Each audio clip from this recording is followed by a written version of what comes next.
in my experience, a positive body image is something that competitors, they really struggle with the concept, because our whole goal is to improve our physiques. From a competitive perspective, we're getting judged, and we are comparing ourselves to others by definition of the sport.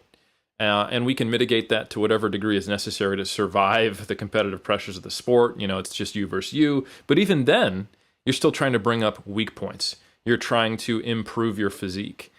And I think when you hear the language that comes from like positive psychology and a positive body image, and you hear, you know, your body's perfect, it does exactly what it needs to be, and you need to have unconditional positive regard for yourself, they seem very incongruent. And immediately the logical part of your brain goes, that's not for me. Like, what do we say? We're handing out, you know, participation trophies for everyone in bodybuilding now, you know? And I think it requires a little bit of reframing to understand what it means.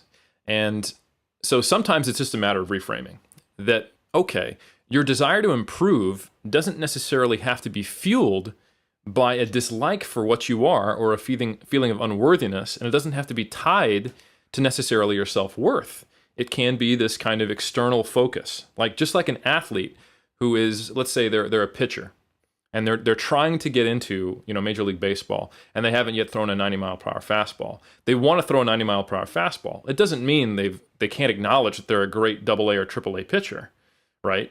And there's research on this that athletes who don't have a negative self-perception can be still motivated to improve. Like, you don't have to be like never satisfied. There's actually data on this in athletes. And the athletes who are never satisfied and have a fear of self-compassion are actually more distressed, but they're not necessarily higher level athletes. So high level athletes with sustainable careers are able to have an objective as is possible, or at least a non-negative view of their current level of development, while still having a perfectionist attitude towards improving. But it's an approach goal. It's not an avoidance goal. It's not, I want to be less shitty. It's, I want to be better. And I think that's a very important framing. And I notice, you know, Andrea was joking as we talked about this topic before we got on air, that we can hear the self-talk in the way our athletes, you know, do our reports and record themselves. And some things they say are kind of like red flags to us. Like, oh, I'm fat. It's like, well, are you really? You know, like, or are you just 15 over? And does that mean that you feel uncomfortable taking off your shirt when you go to the beach when you're not in stage condition? How much of your competition physique is bleeding into your self-perception? And do you have that ability to separate them? And I think sometimes it's just a matter of needing to reframe it and reminding yourself that they are separate. But I think a lot of the times, and the research bears this out as well, a lot of people who have a history of disordered eating or full-blown eating disorders or body image issues are drawn to our sport. And I think sometimes, and I've definitely seen this, it's not just a matter of reframing, it's that you've folded in those negative body image and negative perceptions of your body and unhealthy relationships with food into the competitive format. So it's, I don't like my body, and now I have a reason to improve it as I compete. So then when I have to see my body getting worse, it's a much bigger emotional cost to me than it might be if it was just about putting on muscle and accepting some fat gain. So I think that's something that I would just ask every listener to evaluate is, are you improving because you are excited about improving in your sport, or are you trying to fix things you don't like about your body? And it would be that way with or without bodybuilding. So anyway, tough question to ask, but an important one. And I think, especially if you have an initial knee-jerk negative reaction to the concept of having a positive body image, and it being conflicting to your sport and not being able to square that circle, I think that's an especially important thread to pull until you get back to the source. Yeah, that reminds me of something that happened with my son, talking about improvement specifically, back when he was in grade school. One of the reasons that we took Xander out of school for a while was because he would make dramatic improvements that the teacher wouldn't recognize. You know, like, for example, and he was always terrible in math, and he would be getting like, 34%, on tests. And then he gradually was getting like, 58%. And the teacher basically only saw that that's still an F, and especially, with me being such a data-driven person, I'm like, look, okay, yeah, sure, it's still an F, but he just doubled his score. In the matter of weeks here, he went from like 35% to 58%. Can you not, kind of understand that? And then, of course, I'm showing Xander this because he's still listening to the teacher, and the teacher's saying that you still have an F. And I'm like, look at these numbers, son. Let's put this in football terms. Would you rather have 38 points or would you rather have 58 points, And it wasn't until we put him back in school and actually got him in front of a teacher that was like, look at his improvement here. He's gone not only from like an F to a C, but he's gone from like 40% to 70%. And I think sometimes competitors are kind of like that old school teacher that is looking at the scale of an F versus an F versus something that's 30% versus something that's 50%.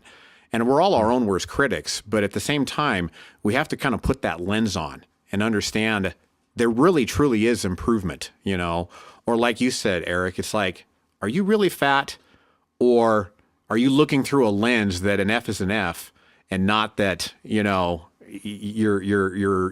need to be looking at yourself as your only competition and not that competitive outlet that you're seeing on the bodybuilding stage.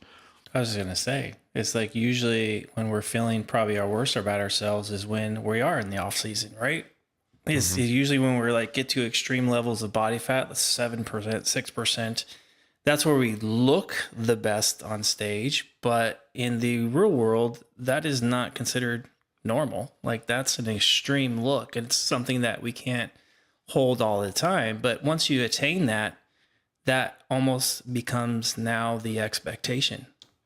And that's what you're going to judge yourself off of thereafter. So when you come off of the stage and you start to accumulate body fat, you start to look worse, very acutely. Like every week you're like, oh crap, I look worse. Next week, I look worse. So because you're comparing yourself to that extreme state, that cool state you're in, because it looks cool. Don't get me wrong. I love looking like that, but it's just not reasonable. And it's hard to accept the fact that you're going to start going the other way. And that's where a lot of us have a harder time. And I think that's where the basis of this podcast is coming from, is how do we accept that look, that softer look, which I think a lot of us that have trained a while and we're experienced, and if we've gone through a contest prep or two, we know that environment needs to be there, like having more body fat, again, for the performance aspect, the recovery, pliability, lower stress levels. Like we know it's where we need to be, but it's just hard to get up in the morning, look in the mirror and go, oh crap, I don't look the way I want to look right now.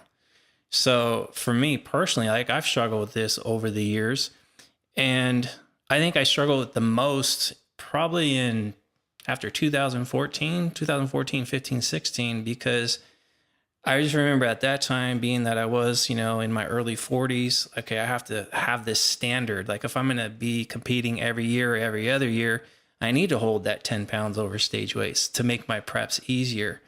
And I held 10 pounds for quite a while, and I realized that, yeah, it looks great, but everything outside of that, like, yeah, it looks great when I'm training, it looks great when I'm going to jump in the shower, it's all cool and everything. But the other 23 hours of the day, I'm food focused, I'm hungry. My performance was struggling a little bit. Recovery was harder to come by. And what really kind of just totally sold me on like I need to put some more weight on. It was like I went on a cruise with my family, and for the first 4 days out of the cruise, I'm food focused and really trying to watch what I'm eating on this cruise. Like here's this life event, and I'm so focused on bodybuilding that I was too fearful to just enjoy myself and have a dessert here or there. And on the 5th day, I'm like, excuse my French, I'm like, F this. This is stupid. This is silly. So I'm going to eat whatever I want. And I basically just allowed myself to enjoy. And it was like a weight lifted off my shoulder. And then when I got back home, I allowed about 2 or 3 pounds to come on over the next week or two, whatever it was. And instantly I felt way better. And I just realized, okay, 10 pounds isn't ideal for me. Yeah, it looks cool. Yeah, I might get more likes on the Instagrams and I get more oohs and ahs and Jeff, you look great. But it really wasn't worth just the way I was feeling. So I knew right then and there, like, okay, I probably need to be 20, 25 pounds over stage weight. Yeah, it's a softer look. But I've learned to embrace it, over the last 5, 6, 7 years. And right now I'm about 25 over probably. And the look doesn't bother me at all. Like I think I would still be a little hesitant about, going to the beach and maybe pulling that shirt off. But I also know in the real world, like 25 over stage weight looks probably better than majority of the population. And I'm not trying to be arrogant about it. It's just reality. And this is what I tell some of my other athletes that are like worried about, like if they're going on vacation and they're worried about, their off-season look. I want to look more lean when I'm on the beach. It's like, look around. You see everybody else, every other regular guy out there and gal on the beach, and they're in their bikinis and they're enjoying life and they're not worried about who's looking at them or whatever. So it's, for me, I just realized, like, going through that experience that, okay, I just need to embrace the look I have now, because 20 to 25 over for me is a normal look, and it's where I perform the best. It's where I recover really well, and I can do the life thing really well too.